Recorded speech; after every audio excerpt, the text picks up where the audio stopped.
Hello అండి. Welcome to our channel Jyothi healthy kitchen. ఈరోజు మన కిచెన్లో మనం ఒక ఇన్స్టెంట్ స్నాక్ లేదా బ్రేక్ఫాస్ట్ రెసిపీని చూద్దాము. ముందుగా ఒక గిన్నెలోకి ఒక కప్పు బొంబాయి రవ్వను తీసుకున్నాను. అలాగే ఇందులోకి ఒక అరకప్పు పెరుగును కూడా వేసుకొని ఒక పావు కప్పు వాటర్ని వేసుకొని ఇలా ఈ రవ్వ ఇంకా పెరుగు బాగా కలిసేలాగా కలుపుకోవాలి. నేను ఇక్కడ చిక్కటి పెరుగుని తీసుకున్నాను. మీరు కావాలంటే మజ్జిగనైనా సరే ఒక హాఫ్ కప్ వరకు తీసుకోవచ్చు.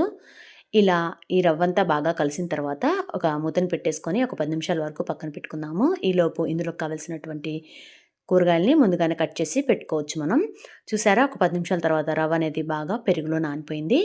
ఇప్పుడు ఈ రవ్వని ఒక మిక్సీ జార్లోకి తీసుకొని మెత్తగా పేస్ట్ చేసుకోవాలి. అలాగే ఇంకొక పావు కప్పు వరకు వాటర్‌ని కూడా వేసుకోవచ్చు. టేస్ట్‌కి సరిపడినంత సాల్ట్‌ని కూడా వేసుకొని ఒక పావు కప్పు వాటర్‌ని వేసుకున్నాను. టోటల్‌గా ఇందులోకి అరకప్పు వాటర్‌ని అయితే యాడ్ చేశాను. కన్సిస్టెన్సీ చూడండి ఇలా ఉండాలి మనం గ్రైండ్ చేసుకున్న తర్వాత. పోపు ప్యాన్ పెట్టుకున్నాను. ఇప్పుడు ఇందులోకి ఒక అర స్పూన్ వరకు ఆయిల్‌ని వేసుకొని ఆవాలు ఇంకా జీలకర్రని వేసుకుంటున్నాను. ఆయిల్ అనేది హీట్ ఎక్కిన తర్వాత ఇలా ఆవాలు, జీలకర్ర చిటపటలాడిన తర్వాత ఇందులోకి ఒక ఉల్లిపాయని చిన్నగా కట్ చేసుకొని యాడ్ చేసుకుంటున్నాను. అలాగే అల్లం, పచ్చిమిర్చిని కూడా చిన్న ముక్కలుగా కట్ చేసుకొని యాడ్ చేస్తున్నాను. మీకు ఇంట్రెస్ట్ ఉన్న వెజిటబుల్స్ ఇందులోకి యాడ్ చేసుకోవచ్చు. అలాగే చిన్నగా క్యారెట్‌ని కూడా కట్ చేసుకొని ఒక హాఫ్ వరకు యాడ్ చేసుకుంటున్నాను. అలాగే కొంచెం కరివేపాకును కూడా వేసుకుంటున్నాను. జస్ట్ మనకి లైట్‌గా ఒక 2 మినిట్స్ వరకు ఈ ఆయిల్‌లో అలా మగ్గితే సరిపోతుంది. మరి ఎక్కువగా ఫ్రై చేసుకునే పని లేదు.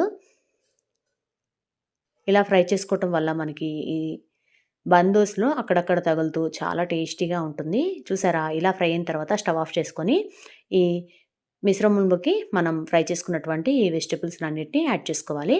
యాడ్ చేసుకొని ఇందులోకి కొంచెం కొత్తిమీరను కూడా వేసుకుంటున్నాను. చూడండి, కన్సిస్టెన్సీ ఇలా ఉంటే సరిపోతుంది. ఇప్పుడు ఇదే ప్యాన్‌ని మళ్ళీ పొయ్యి మీద పెట్టుకొని కొంచెంగా ఆయిల్‌ని వేసుకుంటున్నాను. ఒక అర స్పూన్ వరకు ఆయిల్ అనేది ఇలా ప్యాన్ నిండా స్ప్రెడ్ చేసుకొని మనం ముందుగా ప్రిపేర్ చేసుకున్నటువంటి ఈ బ్యాటర్‌ని ఇలా ఒక స్పూన్ వరకు యాడ్ చేసుకొని పైనుంచి మూతను పెట్టుకొని ఒక 2 మినిట్స్ వరకు సిమ్ ఫ్లేమ్‌లోనే ఒక సైడ్ మనం ఫ్రై చేసుకోవాలి. ఇలా ఒక 2 మినిట్స్ తర్వాత రెండో సైడ్‌కి కూడా టర్న్ చేసుకొని ఫ్రై చేసుకుంటే చాలా అంటే చాలా సింపుల్‌గా, పర్ఫెక్ట్‌గా మనకి బన్ దోసలనేవి చాలా సింపుల్‌గా ప్రిపేర్ చేసుకోవచ్చు. చాలా సింపుల్ ప్రాసెస్‌లో చేసుకున్నప్పటికీ చాలా టేస్టీగా ఉంటాయండి. ఎటువంటి పిండి లేనప్పుడు ఇంట్లో ఇలా రవ్వతో ట్రై చేయండి.